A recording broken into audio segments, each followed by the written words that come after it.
let's now dig deeper. Um, you were saying to me when we spoke last week that if you want to dig deeper into understanding anti-Semitism, the first thing to acknowledge is that it's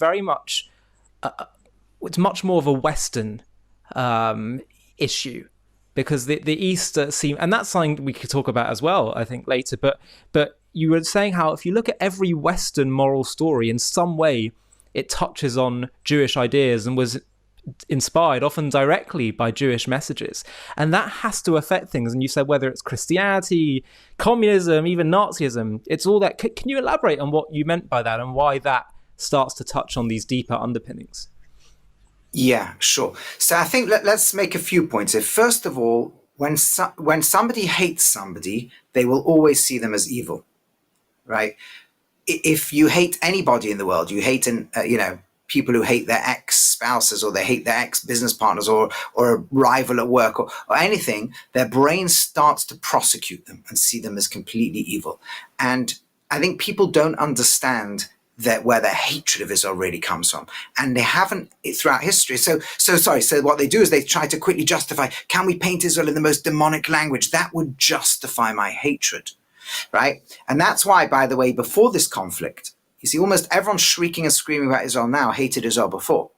And before this conflict, the conflict most associated online with the word genocide is obviously this conflict, not Nazi Germany, not Rwanda, not Srebrenica, right? And not any of the massive amounts of millions of people dying, in hundreds of thousands being killed in Syria, etc.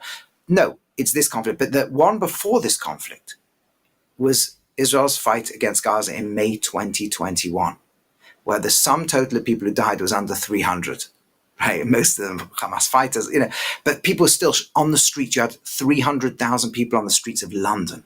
You had hundreds of thousands of people marching all over the world in just a 3-week-long conflict. Right, it evokes a rage, and that rage is so irrational that one needs to quickly justify it by throwing horrific terms at it. Right, now, what I was pointing out is, where does the subconscious rage come from? And it's been there in every century, and no matter what people consciously think, it doesn't work. For example, people consciously thought they hated Jews because we're Christians and Jews killed Jesus. So as Europe de-Christianized and became very secular, one would have expected and predicted anti-Semitism to diminish. No. Now we're nation states. Now we hate the Jews for being disloyal and they don't really belong to any nation, and they're this wandering people who don't have their own land, right? So, okay, so let's let them go back to their homeland and no one will hate them. No, now we hate you because you went there, right?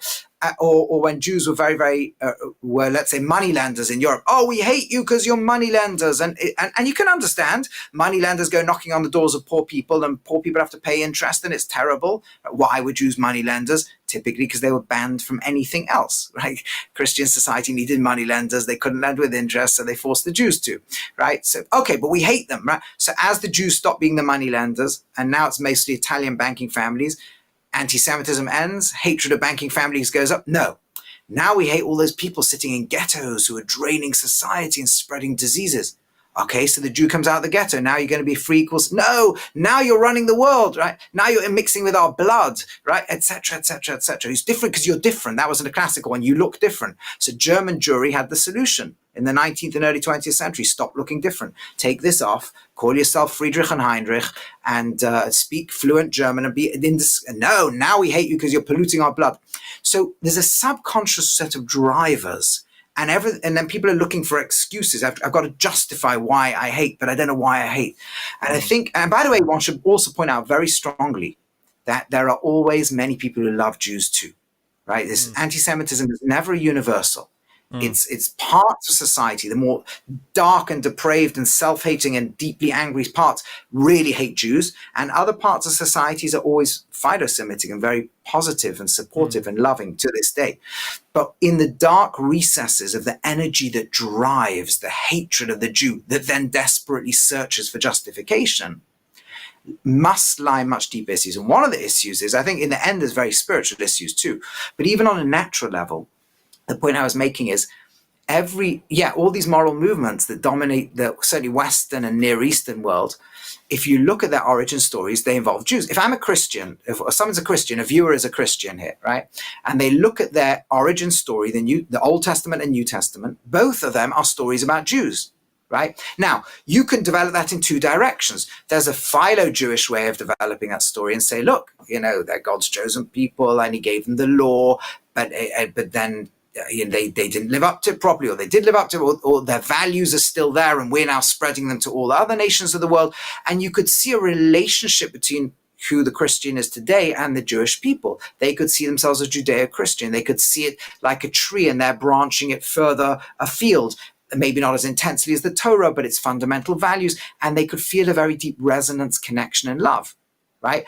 Or they could say, 1 second, the reason that we're now the main dominant chosen people in the world is because the Jew is failed and is evil and is rejected, right? You could develop a deep rejection theology, but then to justify yourself, why are the Jews still in this world? It must be because they're being punished, right? Or their very existence then threatens the anti-Semitic interpretation is threatened by the continuation of the Jew. So now there's a deep livid hatred. There's a resentment. The Jew is a demon. The Jew is evil. The Jew must be rejected. And as an individual, of course, you can be neither particularly philo or anti-Semitic, but Christian theology can't avoid dealing with that question. And some will come up with a positive and some will come with a negative, but you can't avoid the question. And in Islam, less so, but the Quran is full of story about Jews and Jewish prophets, right? From the second surah, I mean, you hardly go 3 surahs for many, many, many surahs without bumping into the story of Jews and the Jewish prophets. And again, do you see that as a kind of an origin and Islam as an outgrowth, or maybe a continuation of a set of prophecies that went through the Jewish people? Or do you see it as, no, the Jew is rejected and the Jew is evil, right? But it's not just in the religious ideologies, in the secular ideologies too, right? I have no 100% proof, but I'll tell you about Voltaire, for example, right? The Enlightenment that was meant to be the freeing of the Jew, right, ended up immediately becoming deeply full of Jew hatred. Well, the ideas of the French Enlightenment were not created in France. The ideas of the French Enlightenment were created in Britain 100 years before by a bunch of Hebraists, right? Selby and others. There's in fact a book, a very important book written by the Harvard professor Eric Nelson called The Hebrew Republic, about how all the early ideas that later became the French. You got it. Oh, fantastic. Yeah. Oh, good library there. You plant that one, like here's what we prepared earlier. Anyway, what he argues there, for viewers who are not familiar, is that all the early ideas, what happened is like this, is that in the 17th century, the Catholics and Protestants stopped killing each other militarily and moved to ideological warfare. And the Catholics had this advantage, a 1600-year tradition. And so many of the thinkers in England and in Protestant movements who had rejected the Catholic Church looked to the Hebrew sources and said like this, the church claims to be heirs of the priests. Well, in the Hebrew sources, the priest can't own land. So you could take away the law, but you can't add, right? The church can't own land, can't have too much power. And they began to build this idea that in the biblical story, there's private property ownership, not state ownership. So the church and state shouldn't be owning the land. Individuals should, right? And not these dukes and feudal lords, right? Or they began to develop the idea that the Bible, the Torah, allows Geratosha, for non-Jewish people to have full rights in the land of Israel as long as they adhere to the 7 Noahide laws, the ethical monotheism. So we should also allow more pluralism, right? The king is a secular institution of the Bible. And so they began to build this idea of a republic and a secular state, and so all these kind of things. Now, whether they got the interpretation right or wrong is irrelevant. The French Revolution comes along, takes these ideas. It has, again, it's got a Semitic, it's got a Jewish root. What do you do with that? You either love that or hate, right? And Voltaire, it becomes hate and demonization. Marx and the early communists, now, how much they were or weren't influenced by Christianity or Judaism is open for debate. But what isn't is that almost all the early communist thinkers, with all their class warfare ideals and fighting against excessive capitalism, Marx, and like all his other co-writers pretty much, were Jews or families that had left the Jewish community like his had. And they were typically, like Marx, deeply anti-Semitic. They saw in their Jewish roots the demon, that which needs to be rejected, right?